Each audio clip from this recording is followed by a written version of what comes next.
Well, good afternoon, everyone. This is Patricia, and I am traveling for history. I'm on the corner of Main and South Willard Streets today in Burlington, Vermont. And I'm going to be talking about this building right in front of us that's at 158 South Willard Street and is owned by Champlain College. Main Street is an east-west running street. East is uphill. If you were to head west, you'd eventually meander yourself down to Lake Champlain. Now, South Willard Street is a north-south street. North is to our left. If you were to go to the end of the street, you'd run into Riverside Avenue, and then if you turn right, you could get yourself to Winooski, Vermont, where I have plenty of videos that I've recorded, and I have a playlist of all those videos on my channel. If you were to head south on South Willard Street, you would eventually run into Shelburne Street. That's what it's called in Burlington, but once you hit South Burlington, it's then referred to as Shelburne Road, but it is Route 7. So South Willard Street, well, Willard Street in general, but South Willard Street is noisy and full of traffic at all hours of the day. There is no good time of day to record a video here, clearly. But I'm wearing my lapel microphone, and hopefully that is doing the job of cutting down the noise. It's fairly close to my mouth. So I apologize for the sound now, though I have no control over it. So before I start telling you about the second owner of this place, because the first owner was General William Wells, first I'm going to tell you a bit about the architecture. So this is known as the Wells Jackson House, and as I said, it's located at 158 South Willard Street. This is the information from this is from the saharchipedia.org. It's a great site if you just want some quick architectural history of some building. Hopefully you can find your building, but if you do, they usually have a nice blurb about it, a paragraph or two usually. Written by Glenn M. Andrews and Curtis B. Johnson. I'm going to have this copied and pasted, both the information I'm reading to you and the link to it, so that you can read it for yourselves if you wish. Quote, in the 1870s, Civil War General William Wells moved his family patent medicine business, Wells Richardson and Company, from Waterbury to Burlington, and by 1875 he had hired Saratoga, New York architect Croft to design his house. That year, Croft published the house as the frontispiece of his progressive American architecture, published 1875, describing it as, quote, an elegant villa executed on a lofty eminence in the city of Burlington, Vermont, overlooking the Bay of Burlington and the Adirondack Mountains, unquote. The eminence Croft mentioned was a parcel on a still sparsely developed Willard Street acquired from the Lawrence Barnes estate. The villa is a symmetrical bracketed brick block with an advancing central tower and multi-story polygonal bay windows. Croft wrapped the first floor with an Italianate veranda, and the veranda is over here to the right. It's kind of hard to see it. Let me see if I pan in for you. That's a bit better.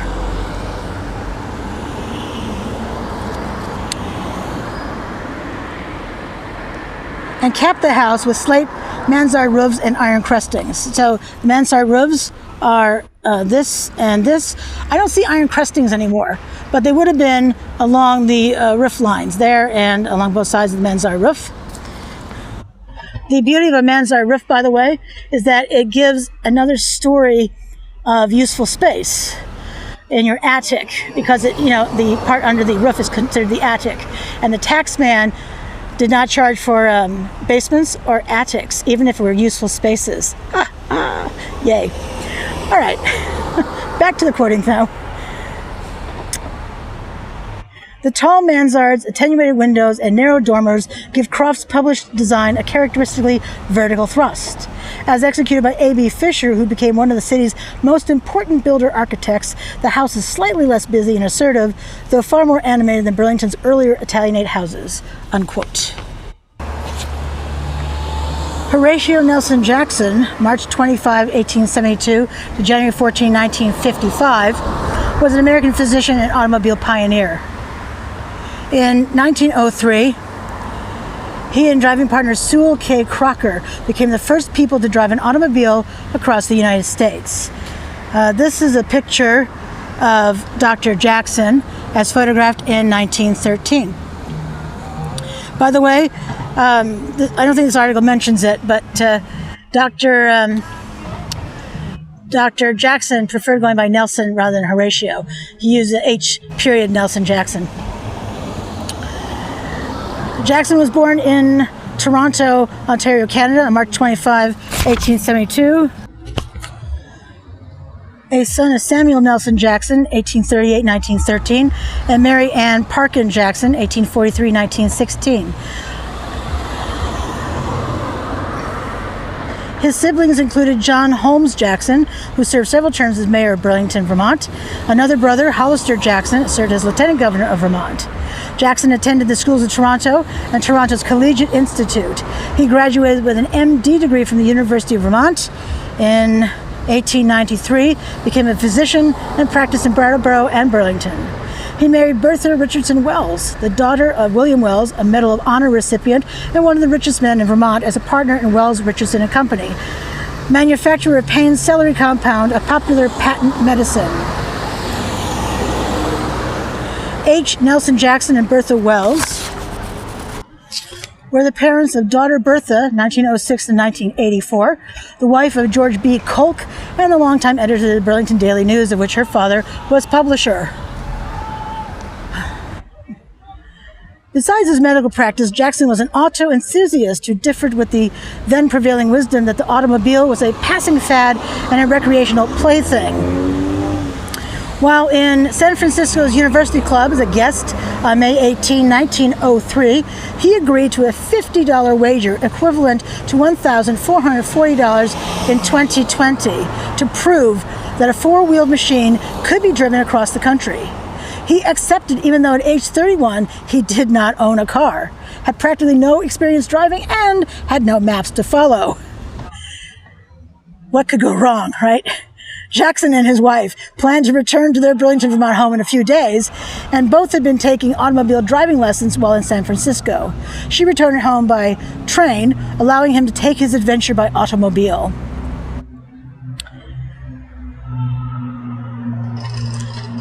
This is a picture of an exhibit at the National Museum of American History, recreating H. Nelson Jackson's first successful North American transcontinental automobile trip in a 1903 Winton touring car that he dubbed the Vermont. Hopefully you can see that.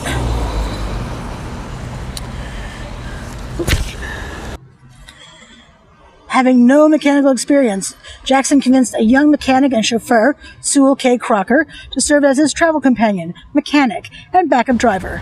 Crocker suggested that Jackson buy a Winton car. He bought a slightly used two-cylinder, 20-horsepower Winton, which he named the Vermont, after his home state, bade his wife goodbye, and left San Francisco on May 23, carrying coats, rubber protective suits, sleeping bags, blankets, canteens, a water bag, an axe, a shovel, a telescope, tools, spare parts, a block and tackle, cans for extra gasoline and oil, a Kodak camera, a rifle, a shotgun, and pistols. Heeding the failed attempt by automobile pioneer Alexander Winton, founder of the Winton Motor Carriage Company, which manufactured Jackson's car, to cross the deserts of Nevada and Utah, Jackson decided to take a more northerly route. A route through the Sacramento Valley and along the Oregon Trail also allowed them to avoid the higher passes in the Rocky Mountains. On May 23, 1903, the car was transported by ferry from San Francisco to Oakland and pointed eastward. But only 15 miles, or 24 kilometers, into the journey, the car blew a tire. Jackson and Crocker replaced it with the only spare they had, in fact, the only right-sized spare tire they could find in all of San Francisco. On the first night of the journey, they discovered that the side lanterns were too dim. On the second night, they stopped early in Sacramento and replaced them with a large spotlight mounted in the front of the Vermont. The duo was also assisted in Sacramento by bicyclists who offered them road maps. Jackson was unable to buy a new tire but purchased some used inner tubes. Going northwards out of Sacramento, the noise of the car covered the fact that the duo's cooking gear was falling off. They were also given a 108-mile or 174-kilometer misdirection by a woman so that she could send them to the spot where her family could see an automobile. The rough trek towards Oregon required them to haul the car across deep streams with the block and tackle. Somewhere along this route, Jackson lost a pair of his glasses. Items continued to be lost, including another pair of Jackson's glasses. They were also forced to pay a $4, equivalent to $115 in 2020, toll by a landowner in order to cross his property on a, quote, bad rocky mountain road, unquote, as Jackson described it. When their tires blew out, they were required to wind rope around the wheels. Jackson did manage to find a telegraph office and wired back to San Francisco for replacement tires to be transported to them along the journey. Reaching Alturas, California, Jackson and Crocker stopped to wait for the tires. They offered locals rides in the car in exchange for a, quote, Wild West show, unquote. When the tires failed to materialize, however, they continued on after a 3-day wait. On June 6th, the car broke down, and they had to be towed to a nearby ranch by a cowboy on horseback. Crocker made repairs, but a fuel leak caused them to lose all of their available gasoline, and Jackson rented a bicycle for Crocker to travel 25 miles or 40 kilometers to Burns, Oregon for fuel. After suffering a flat tire on the bicycle, he returned with 4 U.S. gallons, 15 liters of fuel,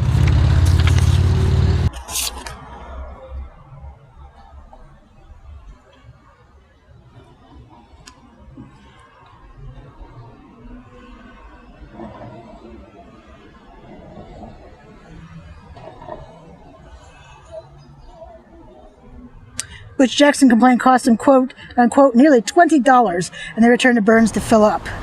On June 9, outside of Vail, Oregon, the Vermont ran out of oil. Jackson walked back to the last town to get oil, only to discover eventually that they had been stopped only a short distance outside of Vail. The next day they arrived in Ontario, Oregon, where supplies waited for them. Somewhere near Caldwell, Idaho, Jackson and Crocker obtained a dog, a pit bull named Bud. As it turns out, Jackson had wanted a dog companion since Sacramento. Newspapers at the time gave a variety of stories of how Bud was acquired, including that he was stolen. In a letter to his wife, Nelson said a man sold him the dog for $15, equivalent to $432 in 2020. It turned out that the dusty alkali flats the travelers encountered would bother Bud's eyes so much, the Vermont had neither a roof nor windshield, that Jackson eventually fitted him with a pair of goggles. At one point, Bud drank bad water and became ill, but survived. And here's a picture of Bud in those goggles of his. Adorable, right? At this point, the trio became celebrities. The press came out at every stop to take their picture and conduct interviews. At Mountain Home, Idaho, citizens warned them that the Oregon Trail was not good further east, so Jackson and Crocker veered off their original course along the southern edge of the Sawtooth Mountains. At Haley, Idaho, Crocker wired the Winton Company for more parts. On June 16, somewhere in Idaho, Jackson's coat, containing most of the traveler's money, fell off and was not found. At their next stop, Jackson had to wire his wife to send the money to Cheyenne, Wyoming between June 20 and 21. Between June 20 and 21, all three of them got lost in Wyoming and went without food for 36 hours before finding a sheep herder who gave them a meal of roast lamb and boiled corn. Before reaching Cheyenne, however, the car's wheel bearings gave out, and Crocker had to talk a farmer into letting them have the wheel bearings off his mowing machine. The travelers eventually reached Omaha, Nebraska on July 12. From there on, they were able to use a few paved roads, and their trip was much easier. The only mishap happened just east of Buffalo, New York, when the Vermont ran into a hidden obstacle in the road, and Jackson, Crocker, and Bud were thrown for the car. They arrived in New York on July 26, 1903, 63 days, 12 hours, and 30 minutes after commencing their journey in San Francisco in the first automobile to successfully transit the North American continent. Their trip expended over 800 U.S. gallons, or 3,000 liters, of gasoline. After leaving New York City, Jackson joined his wife and drove home to Vermont.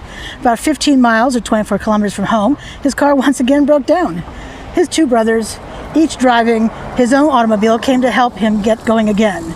Shortly after returning to the road, both of the brothers' vehicles broke down, and Jackson towed them both home with Vermont.